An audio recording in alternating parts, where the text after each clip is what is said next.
There are many exciting anime coming out in 2025, and I have decided to rank them in this tier list. Let's start with probably the biggest hit of 2025, which will be One Punch Man Season 3. Everyone saw One Punch Man Season 1, and when it came, it was such an absolute hit. Then Season 2 came and people were so excited, but then for a couple of years there was nothing. Everyone was excited, wait, what will happen to Garo? He was taken by monsters.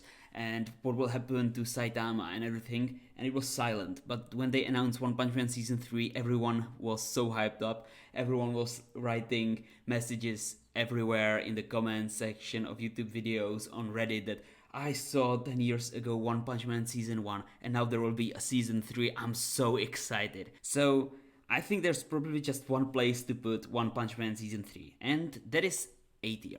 And the reason why is that I am just fooling around. No, it's definitely S tier. Like One Punch Man Season 3, that will be the biggest hit of 2025. I don't know if there's even anything on this tier list that could come close to it. One Punch Man Season 3 will be one of the best anime of 2025 without a doubt. Next we have Frieren Beyond Journey's End Season 2. What surprised everyone was that Season 1 became the most popular anime on my anime list of all time. It overpassed everything. And some people think it's a good thing, some people think it's a bad thing. I'm not putting it, this is not a joke, I'm putting it into A tier. And the reason is because I watched it assuming that, oh my god, this will be an action fantasy, it will be so awesome. But it was a mix of action fantasy and slice of life fantasy. I don't want to put it B tier because there would be too much hate on the comment section as I'm used to, but I don't think it's the most incredible anime of all time. Next we have Hell's Paradise Season 2.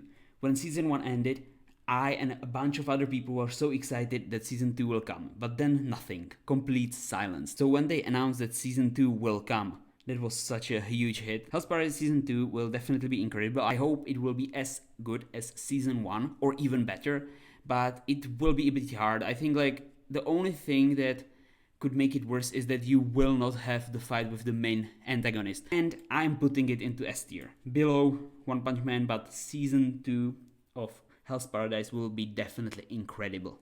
Next we have Killing Slimes for 300 Years Season 2. It was pretty decent and there's not really much to say.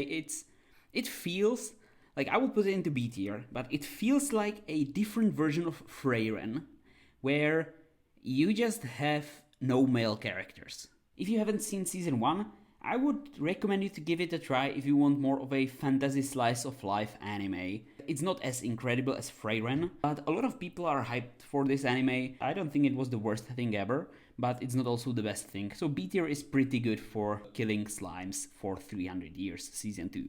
Next we have Spy X Family Season 3, and Spy X Family from now on has become a family classic. Spy X Family just managed to make it that perfect anime for literally anybody, and just because anyone can watch it doesn't mean it's bad. I think that Spy X Family will be incredible Season 3 of 2025. It just will.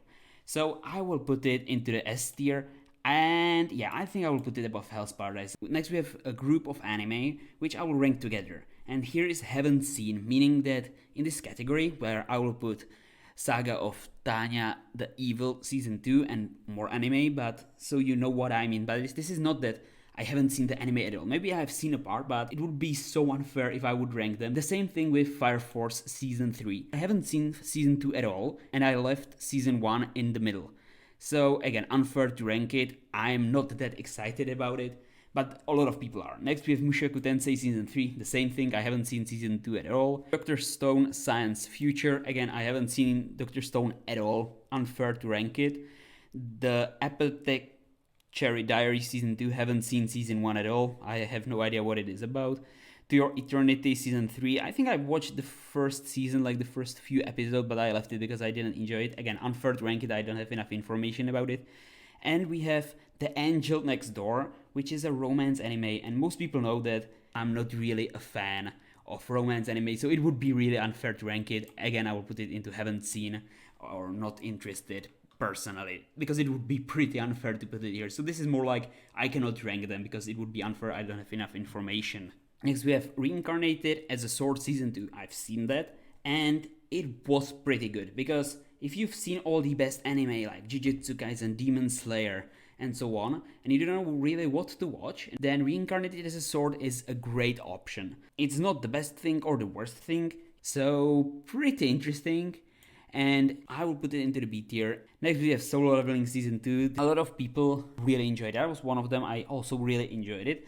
And I'm trying to think if there was something negative I could say about this show. I think the only problem I could see with Solo Leveling is that you cannot really have a lot of seasons unless you have a really good plot twist. But I don't know how they could make it interesting for 5, 6, 7 seasons. But I will put it into S tier, and I don't know, I think like Spy X Family is better. Next we have Kaju number 8, Season 2.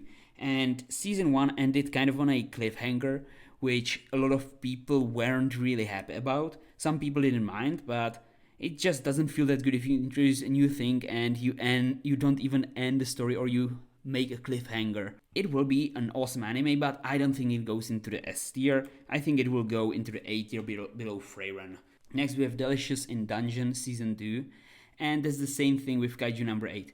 It just ended on a cliffhanger, but this one ended on a more important cliffhanger, which is something a lot of people were upset about. So even if you have an awesome anime, but when you introduce something completely new, just don't end on a cliffhanger. It makes a huge portion of the fans of that anime feel negative about the anime in the end because of the ending, which had an open ending. You weren't able to end the conflict. So I will put it also A tier, but I'm thinking if above Kaiju or below. I will put it below Kaiju number 8 because the cliffhanger here was a lot more serious or impactful than in Kaju number 8.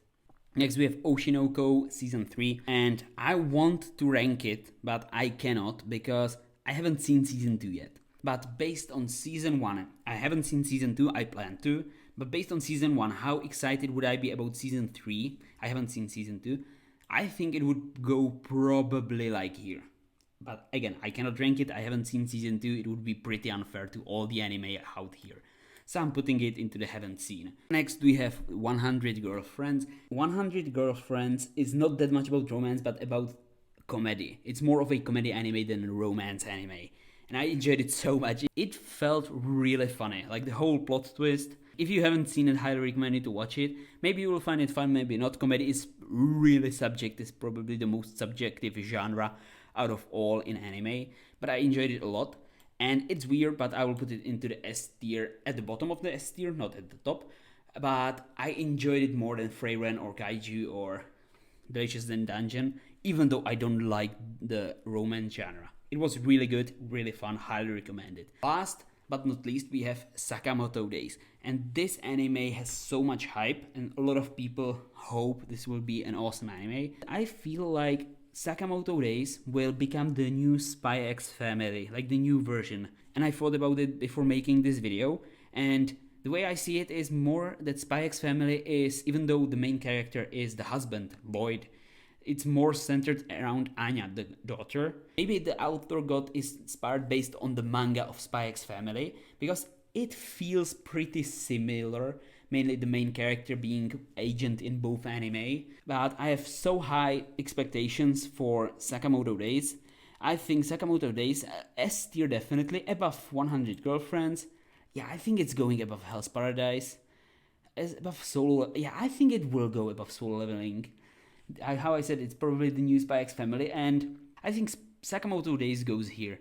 It won't be as such a hit as One Punch Man, and Spy X Family is that classic now it became. But Sakamoto Days, we don't know how good Season 1 will be, because that will decide a lot. It can become a better Spy X Family if Season 1 will be done very well. If you enjoyed this video, I highly recommend you to watch this video next. Thanks for watching, and stay tuned, my friends.